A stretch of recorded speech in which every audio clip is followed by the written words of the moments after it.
the Hebrew Israelites, first and foremost, we want to give all praise to Yahweh, Ba'ashem Yahweh Shai. God, all praise to Yahweh, Ba'ashem Yahweh Shai. Double honors to our elders of GMS. Yep, double honors to the elders of GMS. Rock and thumb to all you Akim that's out there pushing this truth, with sincerity, and the strength of Yahweh, Ba'ashem Yahweh Shai.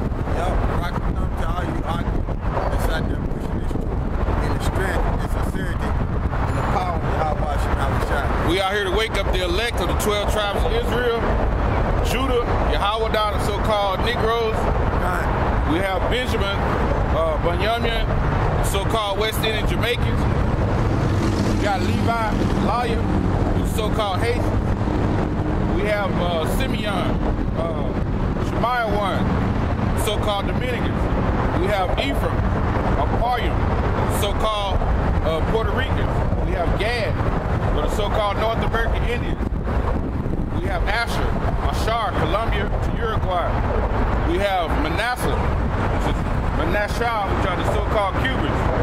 We have Zebulon, which is Zabalawan, which is Guatemala to Panama.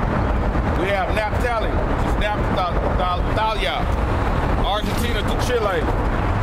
Reuben, which is the so-called Seminole Indians. And Issachar, which is Yashikar, which is so-called Mexicans. These are the 12 tribes of Israel. Yahweh Shai is coming back to redeem 1/3 the elect. 2/3 is set up for the destruction.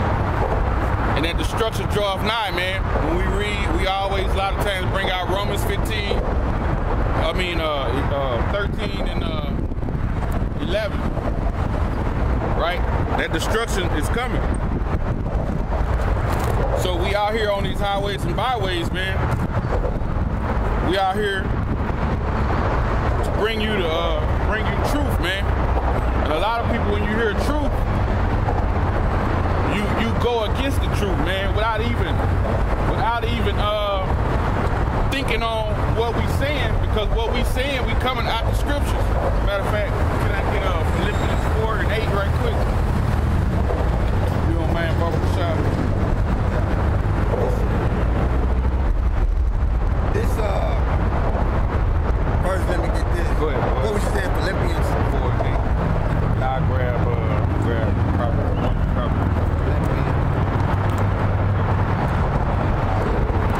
This Sirach in the Apocrypha, which is Ecclesiastes 11 and 7. Blame not before thou hast examined the truth. Understand first, then rebuke.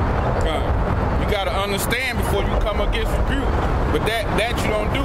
We out here pushing this truth, man. But when you hear it, you just shut your mind off to it. They gotta be wrong. They don't know what they talking about. You gotta examine everything, man. And that's what we do. When we hear things, we examine it. You hear it, you examine it. Even if it's from another brother in the truth, we hear it and we go examine it to make sure, that it's right and it's true. And after you've been in so long, it's certain things you're gonna hear that you already know that's the truth. Then certain things you're gonna always hear that you gotta go examine to prove that it's the truth. So you gotta, instead of, people out there, y'all just jumping to conclusion like, oh, they don't know what they talk about. You gotta think upon what's being told to you, man. Think upon it first. Before you, like the scripture said, before you try to rebuke, think upon it.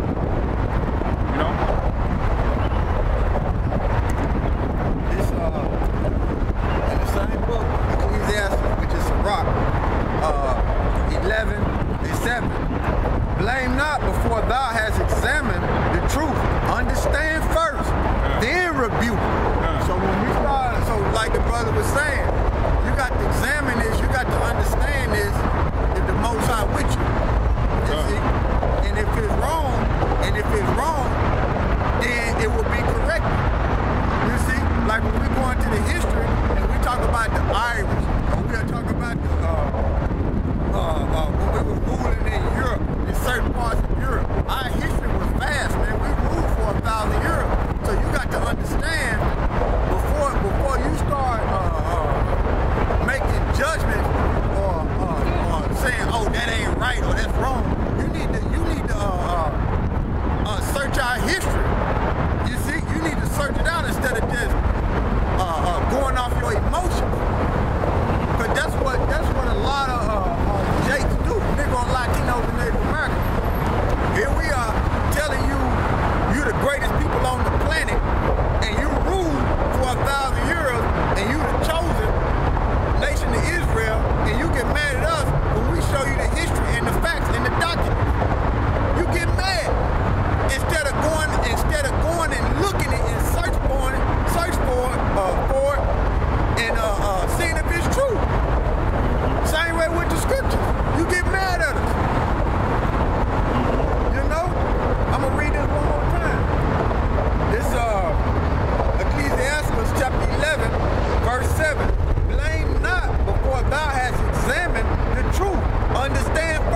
on these things. And what's that? What's virtuous? What's true? What's pure? The word, man. It's the word. That's what's virtuous, that's what's true, and that's what's pure, man. So you have to think upon it, man. When we telling you the truth, like the scriptures say, you got to understand it, you have to perceive it, man. You have to search it out. Think upon it, man. Before you go out there just saying, oh, that ain't true, that ain't true. But Esau can tell you some shit, and you bite that shit hook, line, and sinker. But the real men of the Lord out here, I guess because we have dark skin, that you don't believe. But we, we telling you these things for you to believe. And the beautiful part about it is this part right here. This is Proverbs 23:23. Buy the truth and sell it not. Also, wisdom and instruction and understanding. We're not selling you the truth, man. Because it wasn't sold to us. Not like them your so-called pastors in the church. You getting charged for some bullshit. You gotta pay money to hear lies and shit. You gotta pay money for somebody to draw you away from the truth.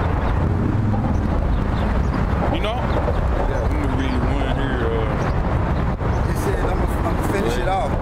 It says, Philippians 4:9. Those things which ye have both learned and received and heard and seen in me do. So Paul was an example, and he was an example for standing fast for Yahweh Shemel Shah. And it says, and the power of peace shall be with you. You know, who is the power of peace? Most High the Son. That's correct, man. You see? That's beautiful. So that's how you stand fast, man. Searching out what's true, man. And sticking with what's true, which is these scriptures. Yep. You know? It says, this is Psalms 119:60. Thy word is true from the beginning.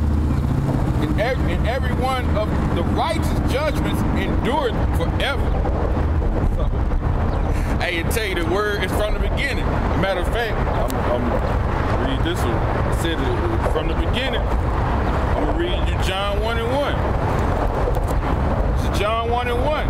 In the beginning was the word. Yeah, the teachings. Going all the way back to Genesis. The teachings. You see? Coming from the Most High and his Son. And his Son formed us.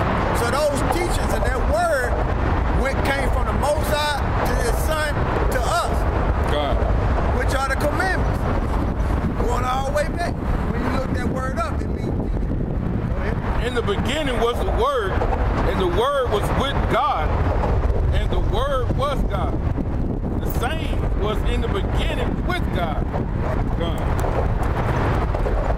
He gave that word to Adam. The Adamites.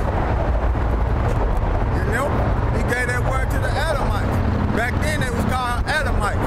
But today they call Israelites. God. You know? Second Ezra. This second Ezra edified 3 and 5. It said, second Ezra 3 and 5, and gave us a body unto Adam without soul, which was the workmanship of thy hands, and didst breathe into him the breath of life, and he was made living before thee, and thou leddest him into paradise, which thy right hand had planted before ever the earth came forward. Verse 7, and it says, unto him thou gavest commandments to love thy way, which he transgressed, and immediately thou appointed death in him and in his generation, of whom came nation, tribe, people, and kindreds out of number. So we all come out of Adam.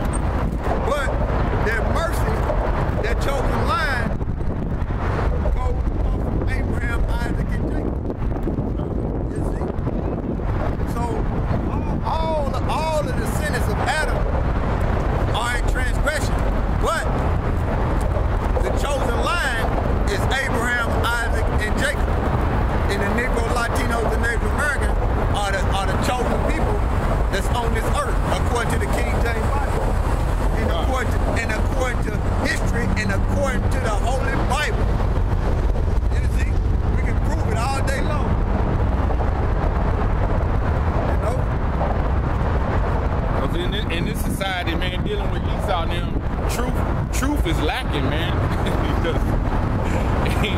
You know, only truth is truth has always been the scriptures and the men who bring it out. Other than that, outside of that, hey, you know. Yeah, the truth is lacking, but that's part of that white supremacy, though.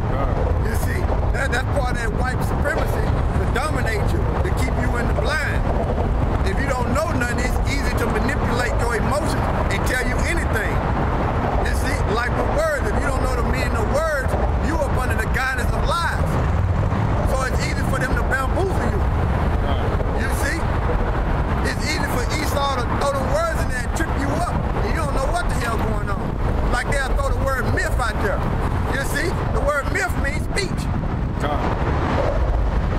You see, if you don't know the meaning of words and you follow white man lies, it's easy for him to dominate you. It's easy for him to control you. You see? It's John 8:32, and ye shall know the truth, and the truth shall make you free. So, like I said, when you know the truth, when you set free, you'll be like spiritually released from this bondage, man. This spiritual bondage we in. We still in a physical captivity, but when we learn this truth, we're released from all of the lies that we've been told. It's a spiritual bondage too. You won't be dead. You'll be awakened. You won't be dead no more. You know? So yeah, they know how to worship outside their son. Yeah, like I said, knowing how to worship Yahweh Hashem Yahushai, the correct and the right way. Knowing when you see these distractions coming toward you, you'll understand it.